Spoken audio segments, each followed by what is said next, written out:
Hey guys, welcome to another day, another business. We're talking entrepreneur. Let's figure out how to build your legacy. That's really why we're here. I'm Nate Dodson. I'm here with Jillian Sidoti, and well, we used to do, and this is why. You know, well, and this is like kind of and this is why, because we're going to talk about why you need a blueprint for your money raising. 100%. And just so that we're clear, yeah, I'm still with crowdfunding lawyers. Jillian is still not with crowdfunding lawyers. I didn't know We're if people needed literally, clarification. Did people need clarification about that? I get asked sometimes, so better to be incredibly clear than incredibly not. But we're not going to talk the law whatsoever. 0% of this today is us talking about the law or how to, once you're actually raising capital, what's going on at that point. However, if you are starting a business, acquiring a business, building your own empire, generally you need money and your piggy bank only goes so far. So what we're actually talking about today is a blueprint of how to start. Go from your napkin idea to, well, you're ready to hire an attorney, you're ready to get launched. But we're not talking about that at all. We're 100% focused on you've got your napkin, you've got your dream. Please, Jillian, let's talk about this blueprint of how to make it happen. Yeah, I mean, and before we even do that, I want to talk about something that you mentioned, which is that you need money. Your wallet is only going to go so far. I feel that in my bones. Like, and I hope some other people feel that in their bones out there. One of the worst things you can do is undercapitalize your business. And I don't mean that it's terrible, it's a tragedy for the world. It's a tragedy for you. And I know this because the very first business I started was a record label. And we were horribly undercapitalized. I financed the entire thing on my credit card. It was such a mistake. If I had just taken out a loan for, say, $50,000 or got a couple of investors, I would have achieved so much more. We were, from the outside looking in, for all intents and purposes, so successful. Like, I built this record label that I'm talking about in my husband's parents' basement of their home, and with my husband, obviously, and we ended up going on tour all over the place to South Africa, across Canada, across the United States, getting invited to open for bands like Sum 41, the Foo Fighters, all of these huge bands. And you know what? When we came back from tour, we had absolutely nothing to show for it because it was just a constant struggle. We had an RV that cost me more to maintain than the cost of the RV itself. And that's because we were so undercapitalized. I couldn't afford to buy anything else until one day it just all kind of blew up because I was sick of being poor. You know, I mean, we would make $1,000 somewhere, and that money was as good as gone the moment I made it because it was just something would blow up. We just never had enough money to get to the next level. So And you I know what? can't emphasize it Let enough. me let me just inject something here because I think everybody needs to recognize that we all have our broke stage. Mhm. Everybody starts from ground zero. Mhm, Uh, mhm. Unless you're born with a silver spoon, I don't know anybody that was truly born with a silver spoon because we all have to struggle, hustle, make it all happen. And again, you may have saved some money, but have you saved enough money for your dreams to come true? That's Right. that's it. Yeah. I mean, it's a big sigh, right? It's a big like, you know, and you can, I mean, one of the things I did do is I had a job and I was making like a little bit of money that I would cash flow back into the business, but it's just not enough. And it doesn't, it's not the way to, like, there's value in bootstrapping to an extent. You can bootstrap yourself into bankruptcy too. So, you know, it's, You nailed that. yeah, yeah. That's my new saying. You can bootstrap yourself into bankruptcy. So, You know what? That saying, bootstrap your business. Everybody, you know what? Sit down on the ground, grab your shoelaces, and pull yourself up by them. You quickly realize it's literally impossible. So when people say bootstrap your business, yeah, it's like joking. I mean, it's like, hey, ha ha ha, try it in real life. and You see if you can't can make do it it. happen. No, no, no. So yeah, listen.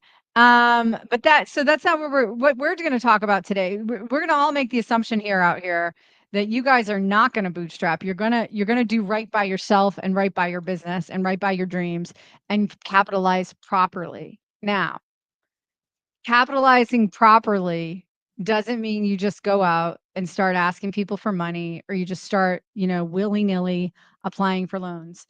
Nate, I bet this happens to you all the time, because it certainly happens to me all the time, where people come to me with their business ideas and they think I'm just going to write them a check for their amazing business ideas.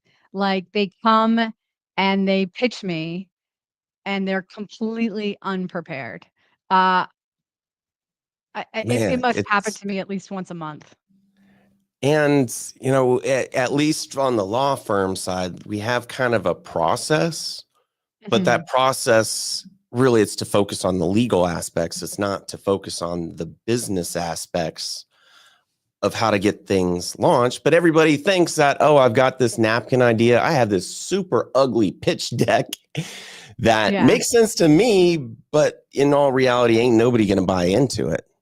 No. Well, I'll hand it to the people who are calling you. Um, because my experience with that is mostly outside of the confines of the law firm. If somebody's calling a securities attorney, they already know they have to do something, right? They have to do something right. They know they have to, like, follow the law. They know that they're going to have to come away with all this paperwork, and they know that they're going to have to, have decent books and records and things like that. So I will hand it to the people who at least pick up the phone to call the lawyer, right? They're oftentimes a little more prepared than some of the people I run into, who say, I have this great idea. I'm sure you do, right? So, but let's talk about those people who come to the law firm who are like, I know I have to do something, I just don't know what I have to do, right? So I got Mhm. that a lot working at the firm. It was a lot of people who came and said, I know I have to do something, I don't know what to do. And then you would start asking them a couple of questions and you would realize how far off they were. And a lot of times what I would just be honest to people, and I know you're the same, which is that I can't help you yet. You have some more work to do. Because with raising capital, I think what people lose track of is they're so focused on getting the capital that they don't understand what has to happen after they get the capital. Or Um, before, or the or process, or before, anything yeah. else. How do you plan? Yeah, so it's a before. This is very it's exactly, it's right. So you, as a, you know, young whippersnapper entrepreneur, or an old hustler entrepreneur, you have to, wherever you are in life, whatever age you are, you have to plan your capital raising. You have to blueprint it out. There has to be a before the capital raise, a during the capital raise, and an after the capital raise process. That's how I see it. That's how I break it down. And I think the way I've looked at this over the last several years, and the formula I've come up with, is that there's 7 pillars and 21 steps to the capital raising process. And we're going to go, I'm not going to go through the 21 steps, because we're not going to have enough time, but we'll go through the 7 pillars and talk about those, and talk about how you can shape your capital raising and blueprint your capital raising with these pillars. So stay with me for a bit here. If you think about it, if I'm like, I have to hit every single one of these pillars along my capital raising journey, voila, you have a blueprint. And then you can follow that blueprint and ensure that you're not, um, you're not throwing your baby out with the bathwater by doing a terrible capital raise. So, And do you know where that saying came from? no, no, you know what? I almost didn't say it too because I'm like, I'm going into colloquialisms and But I you know. love those. So back in like the 1700s, 1800s, people were too poor. There was no plumbing. So they'd take the time to fill a bath. And, the whole family would take the same bath. And by the end of it, the water is just disgusting. But you know what? The last person to get bathed was the baby. Don't forget about the baby because you can't really see them through all that nasty water. Don't throw the baby out with the bathwater. But I do want to touch on something before you dive in. And it's for everybody to understand. We're talking about capital. And what we really mean in this case is funding for your business. And there are really 3 different strategies. A, self-funding, that's that bootstrapping. B, you're asking for money from a bank, a lender. Or C, you're finding investors, whether they're friends and family, whether it's your grandma. All of these things come into play because you need to know how to plan things and how to treat them. So I just want to be really clear. We're focused on that area. We're not talking about the bank and we're not talking about your piggy bank. I agree, but however, I would still say you need to blueprint. Even if you're talking about your own piggy bank, your own money, I would argue that you still need to be a good steward of your own money. Maybe you're only reporting to yourself, but I mean, I'll use this house as an example that I'm sitting in now. And as many of you know who've are frequent watchers of the EntrepreKNEWer program. Like I rehabbed this house. Well, guess what? I got here and realized I needed a lot more money than I originally anticipated in order to rehab this house properly. And you can get into a mode of just running away with spending cash, whether it's your cash or somebody else's cash. So I would almost argue that you owe yourself, you owe the bank. You don't owe the bank, I think you owe the bank what you owe the bank, but you owe it to yourself to ensure that you can pay back the bank a proper blueprint on how you're going to pay that money back. And let's be honest, banks are oftentimes more complicated and more difficult than investors are. So I would argue that no matter what, you need this blueprint. Perhaps the blueprint takes different shapes and forms, whether you're dealing with investors, whether you're dealing with your own capital, or whether you're dealing with the bank. But you owe it to yourself to blueprint this out. And I would almost argue that every aspect of your business deserves some kind of blueprint. Your marketing deserves some kind of blueprint. And your marketing blueprint is going to be intricately involved with your capital raising blueprint because you're probably going to take some of that money from your capital raising to pay for your marketing and so on and so forth. So you owe it to yourself to blueprint no matter what. So let's get to it. Let's talk about so again, I said there's 7 pillars to raising capital. And the first one is having that vision, having a personal and business vision. And I don't know, Nate, if you've dealt with this yourself with entrepreneurs, but sometimes you'll get these entrepreneurs, or you'll get them all the time, actually, often. You'll get entrepreneurs who are real hustlers, real go-getters, really just in the zone, on their game. And that's great. But then they lack personal habits. They lack personal vision. They look like they're about to keel over and die from exhaustion.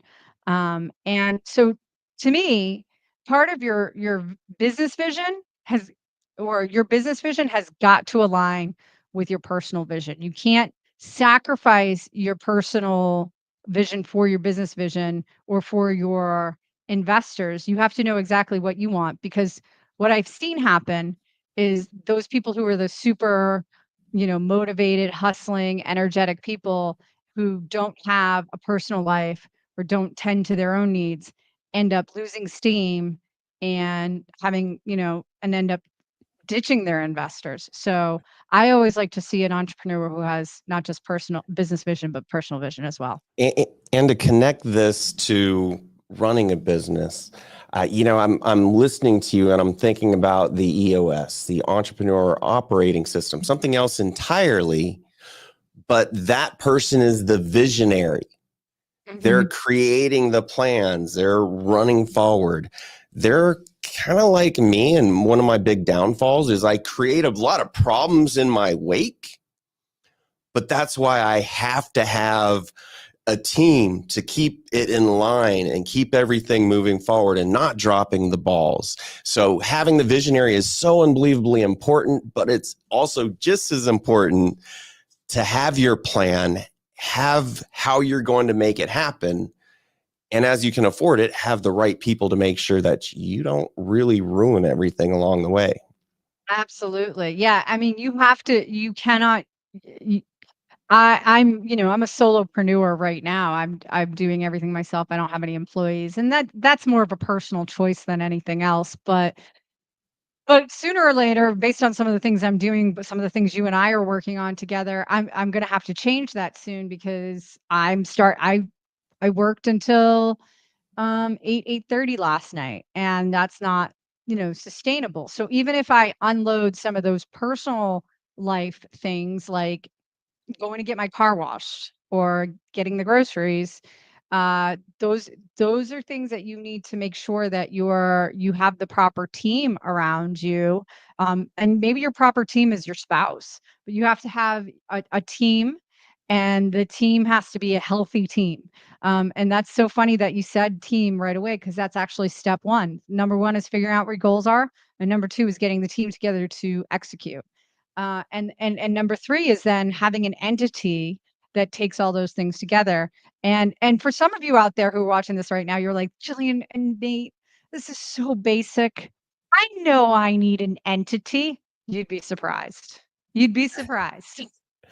Oh, people go decades without, they're sole proprietors, but Mhm. something goes wrong, they take on all the risk too. And that Yeah. is, hey, protect your family, make sure you give them limited liability. That's why you have an entity. Absolutely, absolutely. So then the next part, then pillar number 2 is, this is where we get to go into our strategy and determining, we figured out what our purpose is, what our design is, what our business looks like, what our life looks like, what our team looks like, and what our entity looks like. Now we can figure out what our raise strategy is going to look like. And this is where we kind of get into the legalities of it all, because the decisions you make here are going to determine which laws you can take advantage of, what laws you can use. I will say it's gotten a lot easier, in my opinion, to because of the Jobs Act. And now that the Jobs Act has been fully implemented, the Jobs Act has just made it so much easier for people to raise capital, and has made it, legally more possible to take money from a wider pool of people. Still doesn't get you off the hook. Still doesn't mean you can get away with not planning. You still have to plan. And I think something people, they think everybody's just going to give them money. Just like you have a particular customer, you have a customer avatar, you have an investor avatar. And sometimes the customer avatar and the investor avatar intersect, but more often than not, they don't. Like, for example, a great example, if you're a low income housing developer or low income housing investor, well, your tenants certainly aren't going to be your investors, right? So then you have to think, who's my investor avatar? Who's going to invest with me? You know what? If I could, you had Yeah. mentioned the Jobs Act. I promise we're staying away from law. We are. But what it did allow is now you can advertise and market to find investors outside of your own relationships. That used to be Right. the only way to raise capital. And the avatar was less important because you're going to your network, you're going to your friends and family. You don't have to figure out who that avatar is. But now all of a sudden you can get out there in the world. You got to know who you're targeting with your approach. Hence why the investor avatar is so important. Thank you, Jillian, for bringing that up too. Absolutely. So, that's something you guys want to think about is your investor avatar. And just if you go back on some of our other videos, our other entrepreneur videos on YouTube and look in the notes, we have an investor avatar download sheet there somewhere in one of those videos. If I think of it, I'll put it in. I always say I'm going to do it and then I don't do it. So I said I'm going to commit to, if I think of it after today's recording, I'll put it in the liner notes here as well. But the thing is, the investor avatar is like, once you have an understanding of who that person is, who you're talking to, who you're marketing to, what their fears are, what their hopes are, what their dreams are, it makes it so much easier to talk to them and to get them to invest with you, right? So, I'll give an example. Like, I'm invested in a deal right now that is, it's high end, it's luxury, small boutique hotels. And it spoke to me because guess what? Now I get to go to luxury boutique hotels for free as part of my investment, right? So you just got to look at who are you talking to, where are they in life, and what's speaking to them, and what are they looking for? Are they looking for tax advantages? Are they looking to send their kids to college? Are they looking to go on vacation? Are they looking to make some kind of impact? Workforce housing, you can really make an impact in a community with proper, safe, affordable housing. And that can speak to some investors. Like, it gives them it gives the investor a sense of security too, because workforce housing is needed in a lot of different jurisdictions. So um just I know I keep talking about real estate, but this applies to any business. It's not Well, just real for estate. what you're saying, give us an example. Who would be the investor avatar? I know you're one of the investors. That doesn't mean that you're the target. Like, if you're Mhm. doing real estate deals, who should you be targeting and talking to? Well, that's a good question. I I find that it's you want to talk to the professional who has a desire to be an entrepreneur, but can't quite leave their job. And they can't quite leave their job because it's a good job. It's a well-paying job. It has good benefits. They've been there for a long time. They enjoy it, but they know that it's not going to give them long-term wealth. I find 7 out of 10 times it's a man, and they're in their 40s, and they are very analytical. They have kids, generally speaking. Like, I get down to those kinds of details. Um, Now, clearly, I say that, and here I am, a woman, and I make all the financial decisions in my house. But to me, those are the types of investors you really want to be looking for, are those people who want to be entrepreneurs.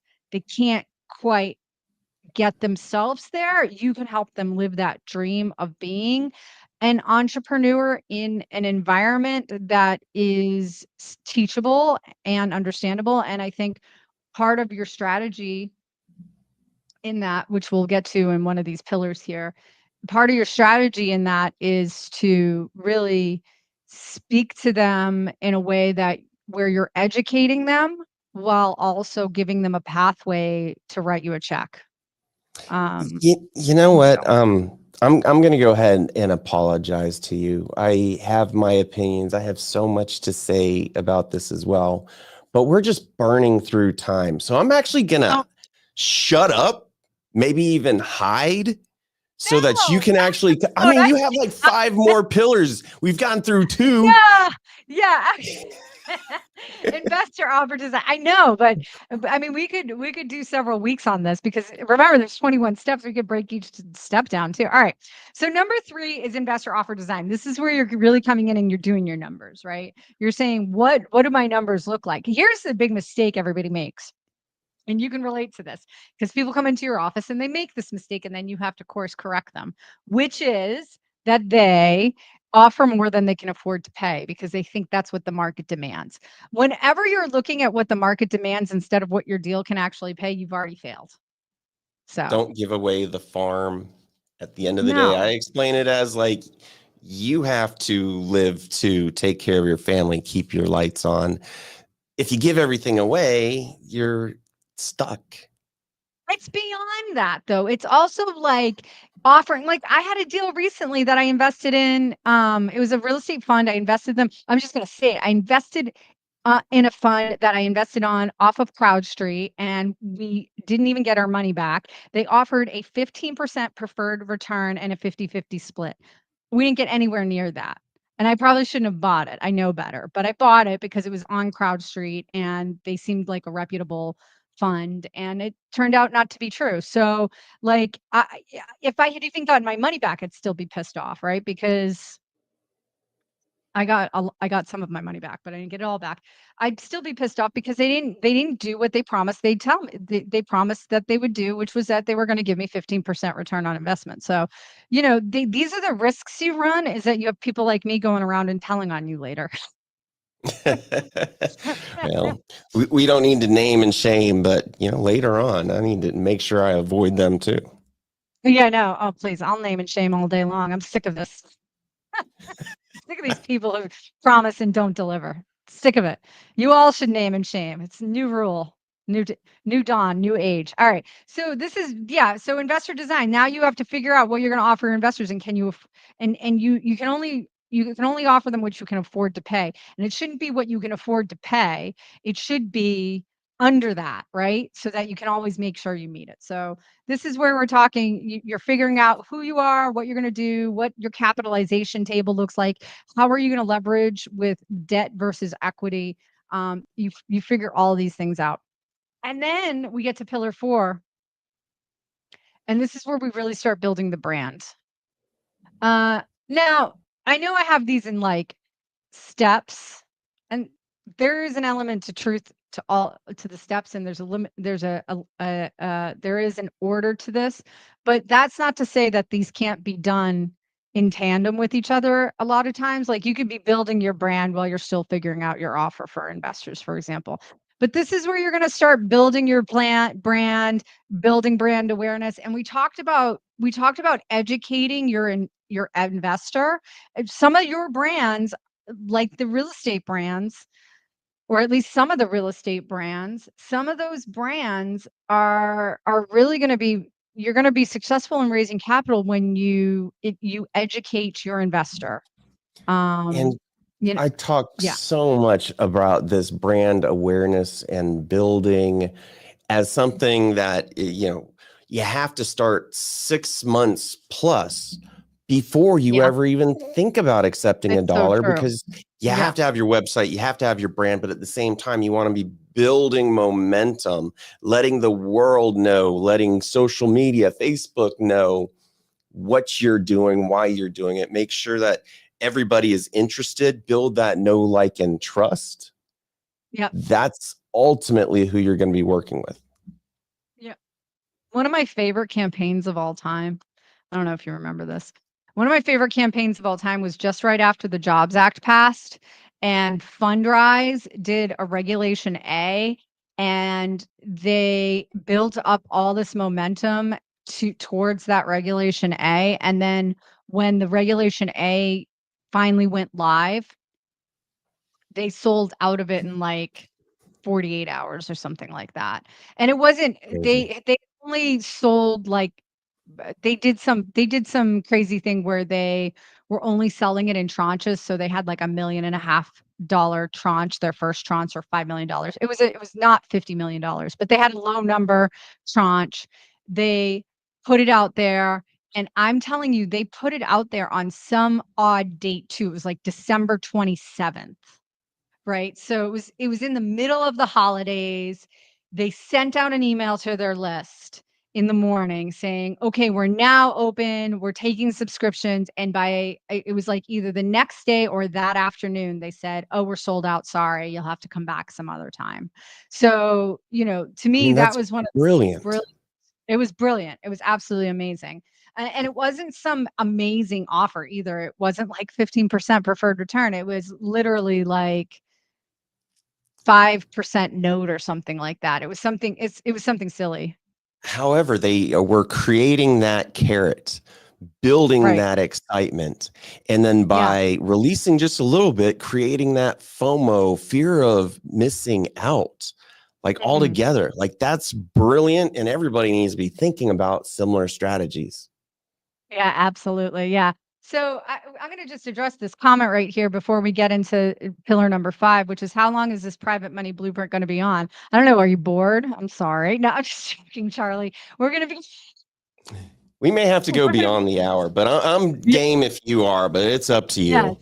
No, yeah, we can. So we're gonna be go. There's 7 pillars. So we're on pillar number 4. We'll get through all 7 at least in this live stream, and you can always come back because we don't take the live stream down. Once it's up, it's up. So wherever you're watching it right now, if you don't have enough time to watch it, you can always come back and watch it later. Unfortunately, But we won't Charlie, be here thanks for later to answer joining. your questions, but yeah, for sure. But we're happy to take your questions as well. If you want to put them in the comments below, we'll take them during this live stream. Okay, so let's go back.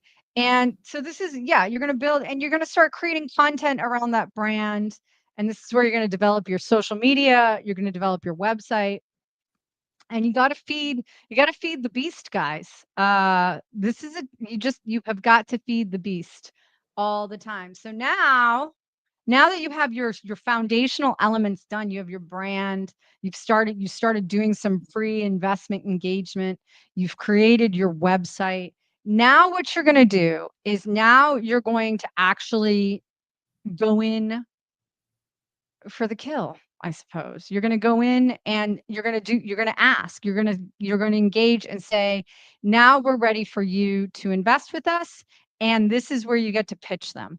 And only now is when you should be pitching people, not before now. Uh, I can't tell you how many times somebody comes to me and says, "Can you create an investment pitch to me?" And they haven't done anything for pillars 1 through 4. And it's, well, what are we pitching? I can create a pitch for you. You're going to go backwards, create 1 through 4, and realize your pitch is now out of date and doesn't work anymore because after going through the other pillars, you realize, oh, things have changed a bit. I was offering too much, or my avatar was off, or something. That's why there's an order to this, guys. So you wanna so you're gonna build all your foundational elements. You're gonna build out your business plan. You're gonna build out your brand awareness. You're gonna have your investor offer design, and then you're gonna go and you're gonna start attracting investors. Well, And and this is if where I you go could out and get. Yeah, go ahead. mention something, you had the business planning. And Mhm. everybody thinks and knows rightly, if you want to launch a business, you better have a business plan in place. However, a business plan, you need to pay attention to who's the audience. Are you Yeah. creating an operations manual for yourself? Are you planning to give this to a bank, or are you planning to attract investors? Because each one Right. of those are different types of business plans as well. And you may have multiple, but you definitely need the operations. And if you're working with investors, you have to think differently for a pitch deck for your business plan for investors as well. Absolutely. And the other thing I will say about this is at this point right here, this is where I see an inflection point.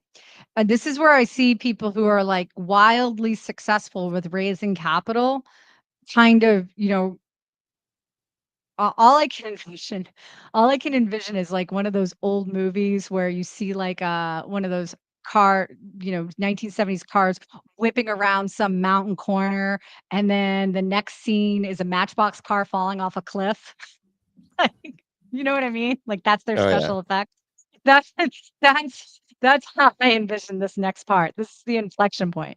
So we're racing, we're going as fast as possible, and then we get to pillar 6 and we fall off the cliff, which is our investor relations. So let's stay on the road. Let's not be the Matchbox car special effects in the 70s falling off the cliffs.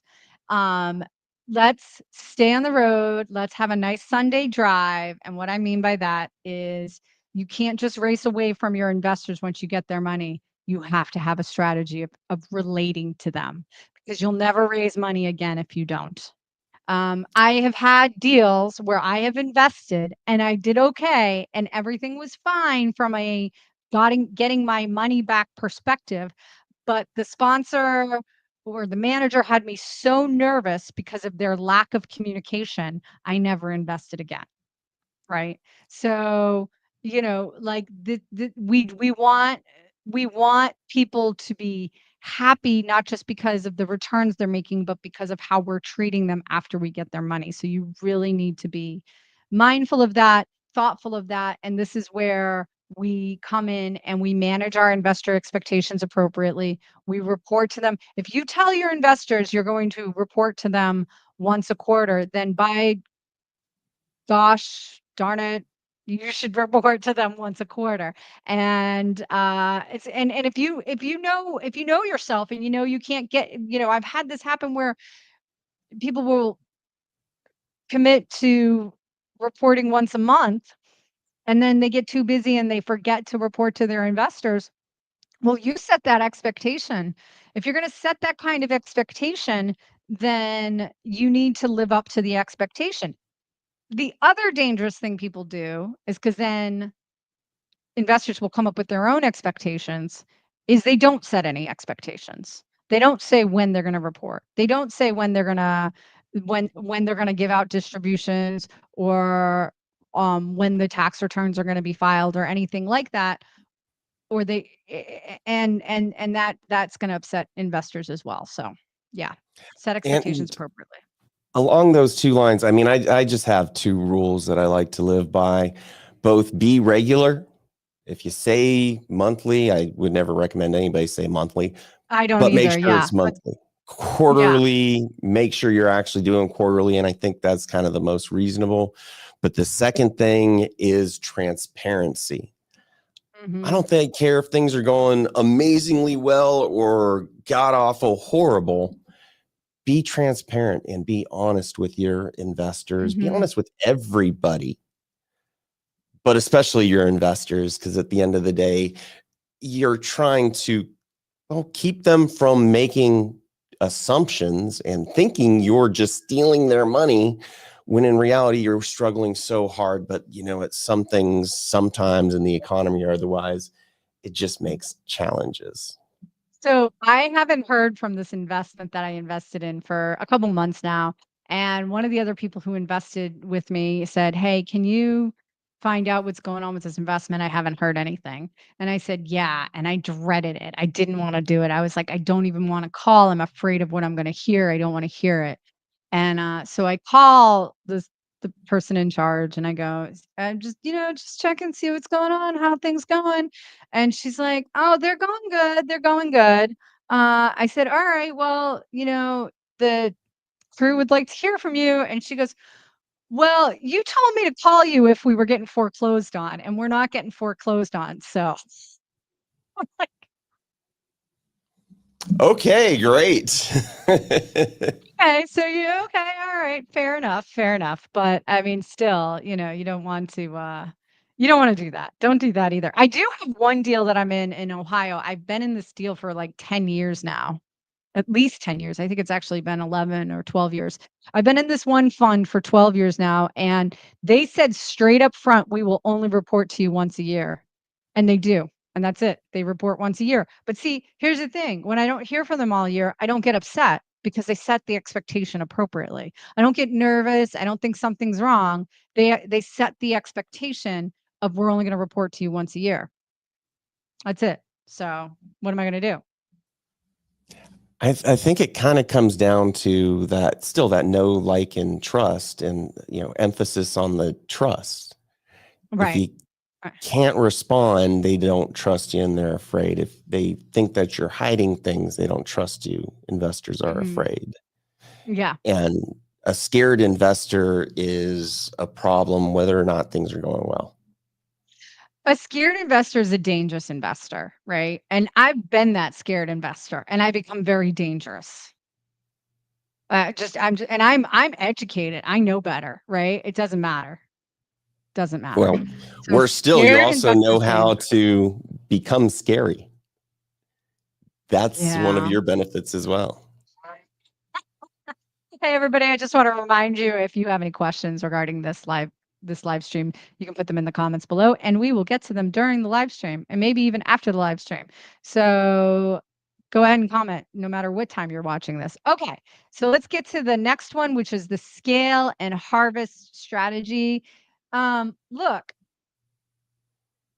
we all love what we're doing for a minute, and then we might not love doing it anymore. So you want to figure out how you can exit your business, or how you can scale it to a point that you can exit your business, or how you can scale it to a point where you can pass it on to your children, whatever the case may be.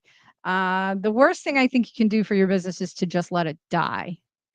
And Nate and I both dealt with partners in the past who don't see a vision. They think the business completely relies on them and can only survive with them, and they're the only reason why the business exists. This is narcissistic thinking, folks. You know, Get your head out of that. I've been thinking about that a lot today, or not today, but in general lately, only because of headaches and things that come up. But I realize I have three principles of picking a partner. And as long as they check these boxes, almost everything else can be worked out and figured out. Mm-hmm. You know someone, and you trust them.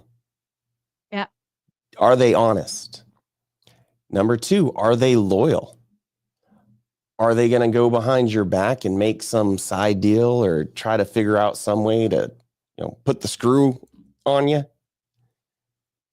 And number three, are they competent? Are they actually able to do what you partnered with them to do? And if those three things are no, man, that's not a good partner. Run away. Mm-hmm. Mm-hmm. No, yeah. And I mean, I think there also has to be a vision. I've had a couple of partners who were great partners but lacked vision, right? Like they were trustworthy and they were competent, but they couldn't see through, whatever haze was in front of them. There was just no growth. Their growth mindset stopped at a certain point. And So is this the forest yeah, through the trees type issue? I actually want to I hear. think Oh my so. God, we're rabbit hole again. Please figure out this pillar, and then I want to hear all about it. Yeah, no, but that's it. That's it. I mean, like you have to have a mind for scaling and harvesting, but you also have to understand you're not going to scale and harvest if you don't do all these other pillars first. And scaling and harvesting might be going public, selling out to a hedge fund, selling out to private equity, just selling in general, passing it down to a partner or children or somebody else and making sure that you have some kind of legacy payment. The to me, the worst thing you can do to your business is not give it the opportunity to live beyond you. I think that's a sin. So, are there brands that need to die and businesses that need to die? Sure, but at least go forth with the vision of scaling and growing in a meaningful way. Don't just let don't just let your business die because you don't know what to do and you don't know how to do that. And if you follow all of these steps up into this point, whether it be for capital raising or for your operations, you can scale and you can harvest any business. I know I did it. I did it with Nate, right? Like I did, like, because I had a very niche business that could only be sold to a certain number of people. And I had to get rid of my ego and know that that business could survive without me. And it's not just survived without me, it's thrived without me. I don't know what that says about me, but that's but that's what you want to go for. That's what you want to hope for. But I think you're really, it's great to emphasize exit strategies, but there's so many different ways. And it just made me think about a old deal that I worked on. And this is, God, a couple decades ago, it seems like. Somebody from the tech industry lived in California. They decided to start their own app. This was when the phone apps were just taking off. And my big question was, great, how are you going to make money? And they had no clue. And their response was really telling. Well, we don't have to monetize. We just have to build it to a point that we can sell to somebody else to monetize.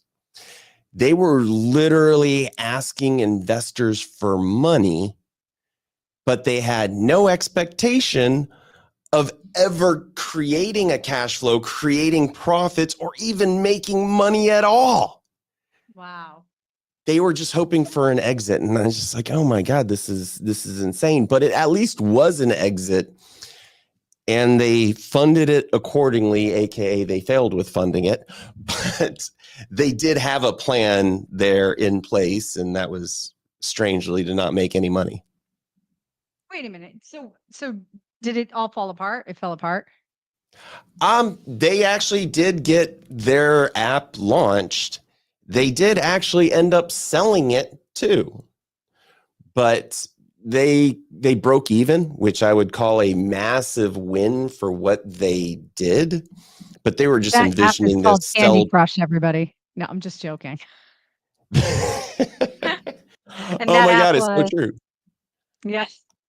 I mean, well, but let's be honest. Candy Crush doesn't charge money, but they give you those micro purchase options, as well as what's the product. I love this. You're the product, because they got your information too, and that's what they're selling as well. Yeah, there's not, I mean, and then you're getting the Google ads within the app itself. I think those are Google ads. I don't know. I've never played Candy Crush. But if it operates like any other free game on an app store, what happens when you download one of those games? You're bombarded with ads nonstop. So yeah. And I will say my kids watch all of those ads because we're not going to pay for some dumb game for them. Neither I are they. So they watch all of those ads. It does kind of work. I got really into, I think it was during the pandemic or I had the flu or something. And I got really into like one of those word games where you make words out of tiles or whatever.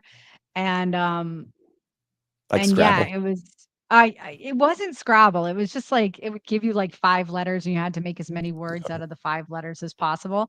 And you literally had to watch an ad every 30, it had to be every 30 seconds to 2 minutes.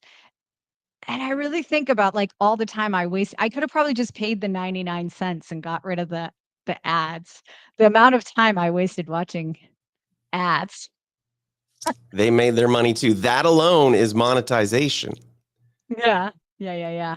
For sure. Oh my God, for sure. If only I could think up a game that would get people addicted and, you know, throw ads at them all Yeah, day. play some of that Scrabble. Get some of that word search or whatever it was. Um, yeah, fortunately I broke that bad habit. I broke it cold turkey. Just yeah, switched to trivia. And when the trivia got too hard, it's easy. It's easy. Cold turkey. Uh, anyhow, all right. Well, that's it. I mean, that's basically your blueprint. I mean, we thought we were going to run out of time. We did good. You're going to have your personal and business vision, build your team, right? Then you're going to figure out your strategy, like who's your investor, what do they look like? Uh, what are you going to offer them? Then you're going to build out your plan and your business awareness, build your website, get your pre-investment engagement going, go out, start attracting those investors. This is where you start doing your pitch, go out and get some press. I love going out and getting press. Finally, you're going to scale. Oh, nope, not finally. Sorry. Then you're going to go and make sure that you're taking care of those investors properly. Really, really big deal to take care of those investors properly. And finally, go out and scale and have a scale and harvest strategy. So, Can I we ask got you one comment. something? Oh. Yeah, go ahead. So, No, no. yeah, I talk about, this, what does your investor funnel look like on a regular basis? I know that you talk about it as well, probably from a completely different approach. If you're interested in my story on how to bring in investors, go check out Crowdfunding Lawyers. But I want to hear from you, Jillian. What's your strategy in not a whole lot of time? With it depends on what your brand is, right? On terms of like how you build the funnel. But always what you want to start with is a good lead magnet. And what a lead magnet basically is something you're giving away to your potential investors for free. And we'll just I know a lot of real estate people watch this, so we'll talk about real estate. People want to know how they can make money in real estate. So create a small product that's not for sale that you're giving away for free that tells an investor just that, how to make money in real estate, how to invest with your self-directed IRA into real estate, how to find deals in your own backyard. We did a whole thing on Zillow last week on how to find deals on Zillow. Do a little video telling people how to find deals in their own backyard or how to find deals in any market. At the end of the day, what a lot of investors end up doing is like, if you remember the avatar I talked to about at the beginning, they're people who have jobs. They don't want to quit the jobs. They're good benefits. They want to be an entrepreneur. They don't know how. They don't have the time. They don't have the energy. They want to be involved, but they don't know how to get involved. You're going to give them that pathway, and you're going to show them, you're going to get them to know, like, and trust you through the start of with a lead magnet of giving them something away for free, and then hitting them with little tidbits of information, actionable things they can take action on. But the key is they won't take action. They won't. They don't have the time. They don't have the energy. So the natural path when you get down to that pillar number 6, or the pillar number 5 rather, where you're starting to pitch them, the answer is automatically yes all day long, because you've already gotten them to know, like, and trust you by telling them exactly how they can do this themselves, but also showing them how much work it is and showing them that you know how to do it. So, yeah. Well, thank you for that. Really Yeah. appreciate it. Yeah, of course. Any final words, Nate? You know what? I think entrepreneurship is a dream life. You get to, struggle, make it happen, to build your vision. You learn how to create a machine that will just spit out profits for you, your family, your partners, and your investors. Mhm. Ultimately, the goal is, and I've accomplished this multiple times throughout my career. Unfortunately, I'm one of these old guys at it at this point. Of the machine just starts running. It's your vision has been created, and now you get to go play golf every day, Yeah. every other day. And then at the end of the day, you get to sell it off. So somebody else can continue to grow and build their own vision, which may be a little different than your own. So I absolutely love what we talk about every time, but really when it comes to what you're sharing and teaching us today is that step by step of how to put together your dream and how to bring it all together to actually be able to make it real. And I hope Mm. everybody that has a business, is starting a business, is thinking about it, really takes all of this to heart. Yeah. Yeah, you can do it. And I mean, you can do it. You absolutely have the power to do it, and it's just a matter of staying focused and creating the systems to make sure you're successful. The lack of systems is can can be your second biggest downfall, second only to undercapitalization. See what I did there? See what Oh, see what I did? good pivot. I love it. But let me ask you this, because you did bring up systems, because I, so many people like, what does systems mean when we're talking Mhm. about a business? Mhm. Mhm. Systems, I mean, systems is the way you consistently do things for every aspect of your business. And I'm a huge systems person. The first business book I ever read was E-Myth, and it changed me for it changed my business.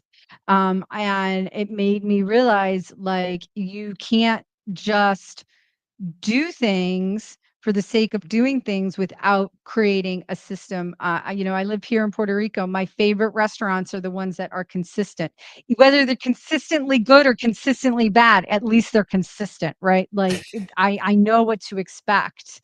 And that's what you want in your business. You don't want to be consistently bad, be consistently good.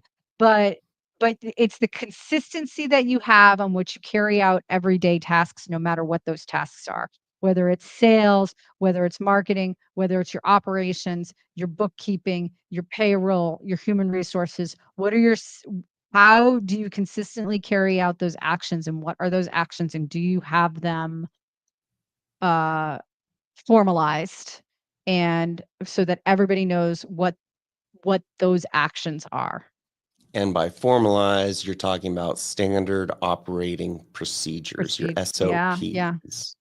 Yeah, SOPs. And you know what, guys? Your SOPs don't have to be written down. You don't have to create this big, huge book. Create some videos, create some small memos. Just be consistent about how Written you do it. helps though, because you ultimately have to transfer that operating procedure from here to some other team member so they can run it as well as you would want to be able to run it yourself, but you can't because there's Right. 10,000 other things, I whether I it's don't see video I'm or not otherwise. saying it doesn't have to be recorded. I'm saying it doesn't have to be written. I'm saying you could have it in video format. Like, so you could have it in audio format. I mean, I prefer video over audio. But like, for what I mean is, for example, for one of our businesses, what I was planning on doing later this week, Nate, is I'm going to create a standard operating procedure for something we're working on. I already know what I'm going to do, but I'm not going to necessarily write it down. I'm going to screenshot the way I'm doing it on the computer. So the next person who gets it will have these screenshots of me doing a video of me actually doing the work, so that they can see exactly step by step by step how I did it. Now, that can be translated. I can take the transcript from that video and then put it into writing. So we could have it both ways, but I'm going to initially start with a video. That's what I mean. Thank you so much. Well, then let me turn Hey, this around. Hey, Jillian, do you have any final words? ah, Viva Las Vegas.